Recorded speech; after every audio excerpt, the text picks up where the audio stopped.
not very good with names yet, so over here. They can teach us new lessons that we didn't know. Good job. One more. Do we have one more? You could learn math are not real, but you can math are real. And you can learn stuff from them. Okay, let's put our fingers on here and let's see what we learned from this story today. Ready? Okay.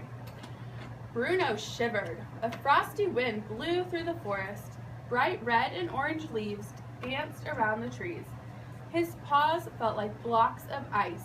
It was almost winter. Bruno needed a warm, safe place to hibernate, and he needed it now.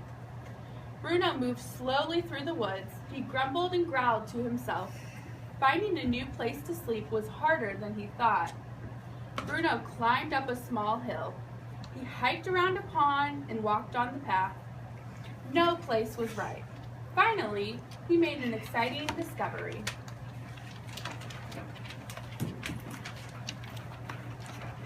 Bruno spotted a cave in the side of a rocky hill. It was perfect except for one thing. He couldn't fit through the opening. It was blocked with a pile of dirt and tangled roots. Bruno sat down to think. I'll just dig out some of this dirt and make the entrance bigger, he thought. Then I can finally get to sleep. Bruno dug and dug with his huge paws, but the dirt was packed down hard. It took a lot of work and effort.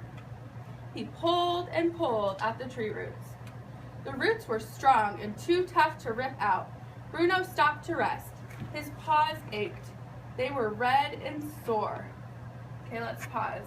Talk to your face partner and tell them what you think he's going to do. I think he's going to get in it and get all this stuff and also he can pull it down.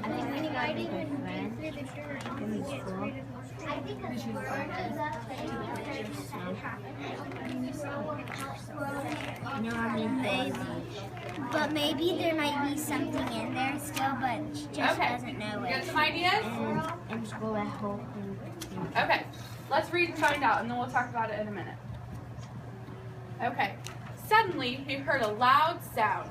Crack! Bruno turned quickly and saw a small squirrel eating a nut. He stopped eating and smiled at Bruno.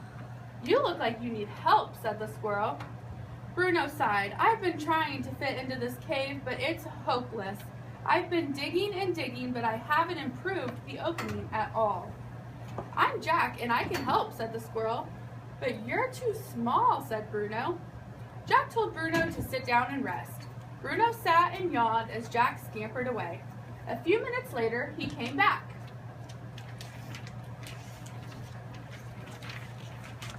What you need is a book, said Jack. Reading can help you become educated. Books are filled with knowledge. He handed Bruno a thick red book. Bruno moved to a bright, sunny spot. He put his glasses on and tried to concentrate on the story. He paid careful attention to the plot. The story was about a lion and a mouse. The lion thought the mouse was too small to help him. One day, the lion got caught in a net. The mouse chewed the net's rope and helped the lion escape. Well, the lion in this story learned an important lesson, said Bruno. I think I did too. The story inspired Bruno. The mouse had sharp teeth, and so did Jack. Jack could help. The new friends made a fine team. Jack chewed through the thick roots, and Bruno dug out the dirt. They worked together all afternoon. Finally, Bruno could fit through the opening. Are you satisfied and happy with your cozy new home? Asked Jack. I sure am, said Bruno, and I learned something too. Good friends come in small packages. Okay, one last question. How did the story of the lion and the mouse that Bruno read in his book help him solve his own problems? Haley.